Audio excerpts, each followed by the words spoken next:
मैं एसआई पद पर तैनात हूँ। महिला थाना सिरसा में एसएचओ के पद को निभा रही हूँ और मेरा तो यही था कि मैं ड्रेस में आऊँ, लेकिन मेरे ख्याल में प्रोटोकॉल यही है कि आप ड्रेस में मत आना और सिविल में आना। तो ड्रेस में आती तो मैं कानून की कुछ ऐसी बातें कहती, लेकिन अब थोड़ी सी कानून से हट कर थोड़ी सी बात बोलूँगी मैं कि हम कहते हैं कि पुरुष प्रधान देश है, लेकिन जो हमारे पास लड़कियां, जेंट्स और लेडीज आते हैं उसमें ऐसा देखते ऐसा लग रहा है कि पुरुष प्रधान देश नहीं है, महिला प्रधान देश है। और उसमें ये लग रहा है कि जैसे लड़कियां आती हैं, लेडीज आती हैं कंप्लेंट लेके हमारे पास, हम उनको अच्छे से बेखूबी सुनते भी हैं और कई बार उसमें ये लगता है कि जैसे अपनी कहानी में मनगढ़ंत तरीके से कोई बात लेके आती हैं। बात किसी चीज़ की होती है और कहती कुछ और है। हमें बड़ा बुरा लग रहा है, मुझे भी ये कहते हुए भी ऐसी लेडीज आती हैं जो कानून का भी दुरुपयोग करती हैं और हमारा समय भी बर्बाद करती हैं और आप जैसों का भी समय बर्बाद करती हैं। झगड़ा किसी चीज़ का होता है, क्या पता पानी की टुंटी के पीछे झगड़ा होता है और उसको छेड़छाड़ का या रेप का मतलब रूप ले लेते हैं।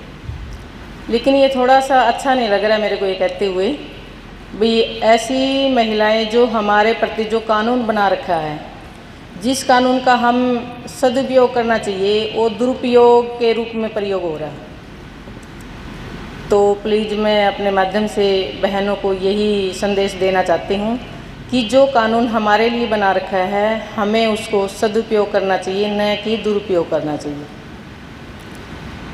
ताकि आगे से जैसे कोर्ट में केस जाए और अच्छे से झगड़ें और उसमें कल न फिर बरी होते हैं जो मुलजिम होते हैं, जो मनगढ़ंत कहानियाँ होती हैं। मनगढ़ंत कहानियाँ नहीं करनी है हमें। जो सच्चा बंदा होता है उसको भी झूठ मानते हैं लोग, फिर ये कहते हैं कि ये भी झूठ बोल रही होगी, ये झूठ बोल रही। तो क्योंकि 100% में से 80% बड़ी मुश्किल से ऐसे मामले आते हैं जो सही होते हैं, जो हम उसको सही को सही कहते हैं और उसमें हम न्याय भी दिला सकते हैं। कई ऐसे नहीं हैं भी सभी झूठे होते हैं, सभी झूठे नहीं होते हैं, लेकिन उन झूठों के पीछे लग के सच्चे भी झूठे हो जाते हैं। और एक मैं छोटी सी जो अपनी बहनें बच्चियां सामने बैठी हैं, इनको मैं कुछ कहना चाहती हूँ, क्योंकि समय ज़्यादा नहीं है, थोड़ा सा समय लूँगी। जैसे हम बस में जाते हैं, कॉलेज में जाते हैं, स्कूल में जाते हैं, हमें मतलब खुद पता होना चाहिए कि हमारे पीछे कौन बंदा है, हमारे गुड टच कर रहा है या बैड टच कर रहा है। सबसे ज़्यादा जुर्म आजकल हमारे घर में ही हो रहे हैं। तो बहन भाई हैं, पापा हैं, भाई हैं, मतलब कहीं पर भी कई लड़कियां सेफ नहीं हैं। कई सौतेले बाप होते हैं, कई कैसे आते हैं ऐसे। उनको बच्चियों को पता होना चाहिए कि हम हक जैसे अपने परिवार वाले करते हैं वो कैसे करते हैं, ये गुड टच है या बैड टच है, उसको पता हो जाता है। जैसे पापा 1 से 83 मिलता है तो हमें पता है भी किस वे से मिल रहा है। अगर वहाँ पे कहीं पर भी थोड़ी सी भी मिलावट आती है, चाहे हमारा दोस्त हो या कोई हमारा परिवार का सदस्य हो, आप उसी समय उसको ऐसे पीछे हटके और कोहनी लगा कर एक थप्पड़ मारे नहीं तो दोबारा से वो ऐसी हरकत नहीं करेगी। और ना ही हमें ऐसी मतलब इन दुविधाओं से निकलना पड़ेगा कि हम थाने तहसील जाना पड़ेगा और ये चीज़ें करनी पड़ेगी, वो 1 मिनट में ही समझ जाएगा।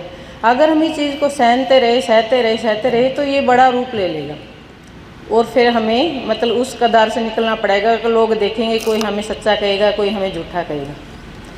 तो प्लीज़ मेरी यही रिक्वेस्ट है, तो आप अपने आप को मतलब सेफ़ रखो। अगर हम सेफ़ हैं तो सब सेफ़ है। अगर हम खुद ही सेफ़ नहीं है, हम जुर्म को सहते रहे तो बहुत बड़ा रूप ले लेगा। हमें जुर्म को सहना नहीं है और उसको बेखूबी से ये देखना है कि ये बंदा की नीयत क्या है। हमें नीयत पता चल जाता है, ऐसा नहीं आजकल छोटे से बच्चों को भी पता चल जाता है हम उससे टॉफ़ी ले रहे हैं या छीन रहे हैं। तो यही बच्चों का भी है, स्कूल कॉलेज जाते हो तो आप अपना ध्यान रखना थोड़ा सा। धन्यवाद, थैंक यू।